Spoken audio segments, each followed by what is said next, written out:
सकते हैं। परमेश्वर सबको आशीषित करें। लेकिन इस समय जब हम प्रभु की हुजूरी में हैं, सब लोग बैठ जाइएगा, राइट। जब भजन संहिता को हम इसमें पढ़ते हैं, एक परमेश्वर की फेथफुलनेस, हालेलुया हालेलुया, सब लोग ध्यान दें, हालेलुया। परमेश्वर की विश्वास योग्यता के बारे में भजन संहिता 71 दर्शाता है। 71 प्रोक्लेम करता है कि परमेश्वर की हुजूरी में द फेथफुलनेस, आपकी मेरी विश्वास योग्यता जरूरी है हर बातों में, चाहे वो छोटे काम हो चाहे बड़े काम हो। बिना विश्वास योग्यता को आपको परमेश्वर क्या, कोई भी मनुष्य किसी क्या काम भी करने जाएंगे, if you don't have a faithfulness, अगर आपके अंदर विश्वास योग्यता नहीं है कार्यों के प्रति, स्वर्ग तो बहुत बड़ी चीज है, पृथ्वी में रह करके आप किसी के लिए अविश्वासी बन जाएं, आप जीवन भर के लिए उसके लिए वही व्यक्ति पहचाने जाएंगे। लेकिन परमेश्वर के राज्य में एक विभिन्न है। हम कई बार परमेश्वर की हुजूरी में अविश्वासी पाए जाते हैं, लेकिन परमेश्वर फिर भी आपको मुझे विश्वास योग्य पात्र बनाना चाहता है। परमेश्वर की विश्वास योग्यता में आप मैं जब रहें, इस बात के लिए हमेशा स्मरण रहे कि परमेश्वर आपको उस विश्वास योग्यता के साथ में एक बेहतर जिंदगी को देना चाहता है। हमारी विश्वास योग्यता एक दिन के लिए नहीं, 2 दिन के लिए नहीं, लेकिन ये अनंत काल की विश्वास योग्यता है कि आप मैं परमेश्वर में उस विश्वास योग्यता में रहें कि किसी भी सीजन, इन एवरी सीजन, विश्वास योग्यता और कलीसिया आना, परमेश्वर के मानना। कोई आपका मेरा, हम कई लोग बोलते हैं कि नहीं आज गर्मी है तो मैं चर्च नहीं जाऊंगा, आज बारिश हो रही है तो मैं परमेश्वर के भवन में नहीं जाऊंगा। परमेश्वर आपकी मेरी विश्वास योग्यता को हर सीजन में देखना चाहता है। कई लोग सोचते हैं कि जब समस्या आ गई तो कलीसिया नहीं जाना, क्योंकि मेरा टेंशन इतना ज्यादा है। परमेश्वर का वचन एक वायदे को बांधता है कि अपने सारे बोझ को मुझ पर डाल दो, हे थके और मांदे बोझ से दबे हुए लोगों मेरे पास आओ और मैं तुम्हें क्या करूंगा। वो दिक्कत देगा, वो और प्रेशर डालेगा, वो आपको रिलीज कर देगा, आपको स्वतंत्र करेगा, क्योंकि वो चाहता है कि जब तो उसकी उपस्थिति में आए। राजा दाऊद के अंदर एक बहुत इंपॉर्टेंट लेसन है। जब उसने पाप किया और जैसे उसके पास भविष्यवाणी आई, उसने देर नहीं लगाया, वो तुरंत किसके पास गया, यहोवा के पास में अपने राजसी वस्त्रों को उतार करके अपने शरीर पर, कहते हैं कि वो टाट को पहन करके और परमेश्वर की हुजूरी में माफी मांगने लग गया। उसने वक्त नहीं दिया दुष्ट को कि फिर से प्रबल होने पाए। यहाँ पर क्या है, भजन संहिता क्या एक बात के लिए 2 पार्ट में है। यहाँ पर पहली चीज को क्या है, the security, the gods protection. 1 से लेकर के 6वीं आयत तक अगर हम जाके पढ़ें तो परमेश्वर के वचन के बारे में क्या है, यहाँ पर उसकी प्रोटेक्शन के लिए बताता है कि आप मैं परमेश्वर की प्रोटेक्शन में कैसे सुरक्षित रह सकते हैं। परमेश्वर की प्रोटेक्शन में सुरक्षित रहने का सबसे पहला है कि परमेश्वर की अधीनता में रहना, giving everything to the Lord, परमेश्वर को सब कुछ दे देना। मेरा काम हो परमेश्वर को दे दें, मेरा परिवार हो परमेश्वर को दे दें। यहोशू इसीलिए नहीं कहता है, वो सिंपल साधारण बात को नहीं कहता है कि मैं और मेरा घराना यहोवा की सेवा करेगा। वो ये नहीं कहता आज करूंगा कल करूंगा, करेगा, एवरलास्टिंग करेगा। वो हम लोग कई बार क्या एवरलास्टिंग नहीं, मेरे बेटे ने मेरे से कल रात को पूछा व्हाट इज अ डेथ।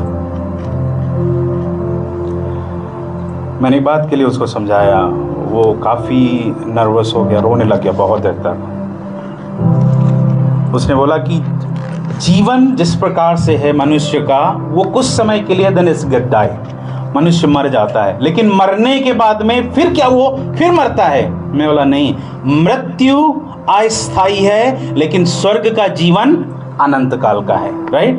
मनुष्य का जीवन क्या है, अस्थायी है, वो आज है कल नहीं रहेगा, परसों नहीं रहेगा, लेकिन जो स्वर्ग का राज्य है वो अनंत काल का। उसने पूछा अनंत, इटर्निटी क्या होती है, अनंतता क्या होती है। मैंने उसे बताया कि अनंतता वो होती है जो परमेश्वर के साथ में मेल मिलने के बाद में जो आपका मेरा जीवन क्या हो जाता है, अनंत काल के लिए परमेश्वर के साथ में जुड़ जाता है। उसने कहा, एक वचन मुझे सिर्फ साधारण याद आता है, परमेश्वर ने जगत से ऐसा प्रेम किया कि उसने क्या किया, अपने इकलौते पुत्र को दे दिया ताकि जो कोई विश्वास करे वो नाश ना हो, लेकिन क्या है, अनंत की जिंदगी पाए। This is the best quotation in a life. हमारे जीवन का सबसे उत्तम है कि परमेश्वर क्या है कि वो आपकी मेरी सिक्योरिटी को रखना चाहता है, दैट वी में हम लोग शारीरिक रूप से मर जाए लेकिन आत्मिक रूप से क्या है, हम नहीं मरें।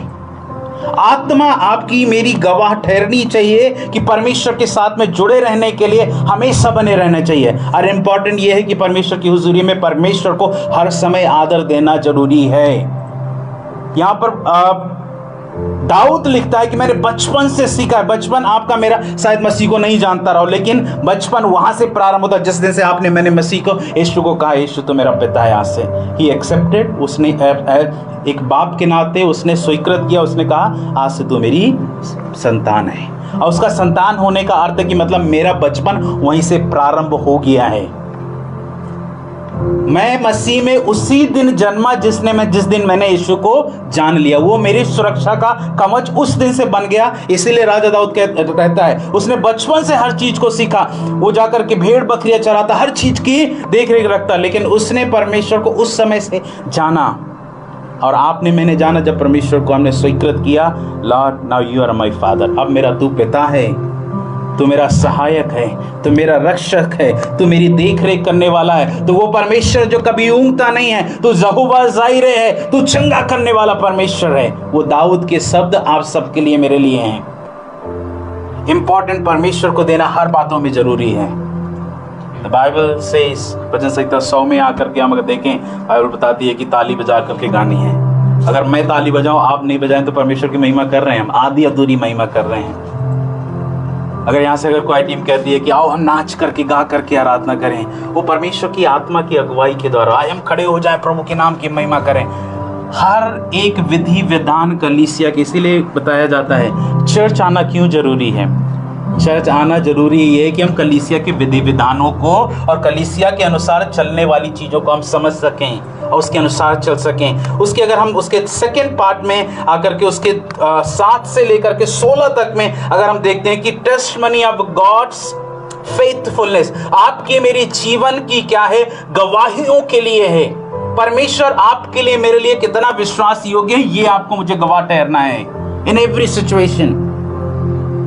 आपके पास मेरे पास खाने के लिए हो या ना हो, लेकिन यहोवा का धन्यवाद करना नहीं भूलना है। आपके पास मेरे पास बोलते नहीं है, मैंने तो बोला मैंने इस बात के लिए, जब आपके पास काम है तब परमेश्वर नहीं है, जब काम नहीं है तो परमेश्वर है। ये गलत है, राइट? तो काम है तो क्या है, अब क्या फर्क पड़ता है, तो मुझे सब कुछ मिल गया है, बंगला भी मिल गया, गाड़ी भी मिल गया, अच्छी चीज़ें मिल गई, तो यीशु को ड्राइवर नहीं बनाना है, स्वयं ड्राइवर बना के चलूँगा। जब परेशानी आ गई तो बोलते हैं यीशु अब तुम भी गियर को भी संभालो और स्टीयरिंग भी संभालो, आगे भी आप ही देखो, आप ही मिरर हो, सब कुछ हो, तब यीशु हर जगह हो जाता है। लेकिन जब समस्या आ गई, जब सब कुछ मिल गया, तो यीशु बोलते हैं यीशु मसीह आप अब बैक फ्रंट सीट में नहीं, आप कहाँ बैठो, अब बैक सीट में बैठो। अपने स्वार्थ के लिए कभी परमेश्वर को इस्तेमाल नहीं करें। जो स्वार्थ के लिए परमेश्वर को इस्तेमाल करता है ना, वो कहीं ना कहीं आज नहीं तो कल नहीं, परसों नहीं तो तरसों नहीं नरसों, जो भी आएगा उसमें क्या करेगा, वो परमेश्वर को धोखा दे रहा है। और जो परमेश्वर को धोखा देता है उसकी आशीषों के लिए और उसके लिए वो परमेश्वर से बहुत दूर है वो। और बाइबल में बाइबल बताती है जिन्होंने परमेश्वर के और परमेश्वर के कार्यों को जिन्होंने अपमानजनित समझा, उनको परमेश्वर ने क्या कर दिया, उनको ही नहीं उनकी पूरी होल जनरेशन को ढा दिया। हमने लास्ट टाइम हम पढ़ रहे थे, हम राजा के बारे में पढ़ रहे थे, राइट? उसने क्या किया, उसने परमेश्वर के विरुद्ध कार्य किया। परमेश्वर ने उसे कह दिया, गवाह उसी समय ही लिख गया उसके लिए कि आज से तेरे दिन क्या हो गए, तेरे गिनतियों में दिन क्या है, परमेश्वर की हुजूरी में भले नहीं पाए गए, तो तेरे क्या है, मैं तेरे और तेरे लोगों को, तेरे राज्य को क्या करता हूँ, ध्वस्त करता हूँ। मैं बेल्शस्सर के बारे में हमने सीखा था। परमेश्वर को वक्त ना दे कि परमेश्वर आपको बेल्शस्सर की तरह रख दे कि सब कुछ समाप्त कर दे। लास्ट 17 to 24 में है कि witness of the gods people, परमेश्वर के लोगों के लिए अभी नहीं लेकिन हर समय तक विश्वास योगी रहें, परमेश्वर के लिए बने रहें। परमेश्वर आपको आने वाले समय में और ब्लेस करे। मेरा भजन संहिता एक्सप्लेन करने का रीज़न ये है, इसमें जो वचन में है, परमेश्वर की विश्वास योग्यता को समझें, आज नहीं लेकिन अनंत काल तक के लिए समझें। आपके मेरे जीवन में परमेश्वर ने कार्य किया है उन आशीषों को पाने के लिए जो आपका पहला परमेश्वर के साथ में रूटीन था, वो सेम रूटीन हमेशा रहे परमेश्वर के लिए। आप पहले भी चर्च आते थे, आज भी चर्च आए, कल भी आए, लेकिन आपका आत्मिक जीवन का रूटीन नहीं बदले कभी भी, वो और बेहतर होना चाहिए। हम कई बार क्या है, हमने गीत गाया, यीशु मिल गया मुझको, यीशु मिल गया, मेरा जीवन सब कुछ नया हो गया। नया जीवन में क्या होता है, जब एक नया फल पेड़ उगता है, पुरानी पत्तियां नीचे हो जाती हैं और उसमें क्या हो जाती है, नई पत्तियां आगे की ओर आती। पीछे की तरफ कोई ऐसा पेड़ है मुझे बताइएगा कि आगे की जगह वो आगे पत्तियां नहीं लेके आता, वो नई पत्तियां पीछे लेकर के आता है? कोई ऐसा नहीं।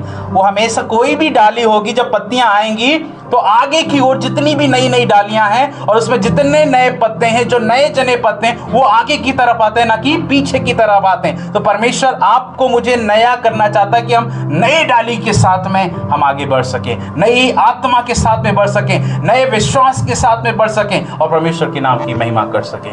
तो परमेश्वर की विश्वास योग्यता में निरंतर बने रहें। Be a faithful towards the Lord. परमेश्वर के लिए हमेशा विश्वास योग्य रहें। परमेश्वर आपके लिए हमेशा विश्वास योग्य है। May God bless you all. परमेश्वर आपको आशीष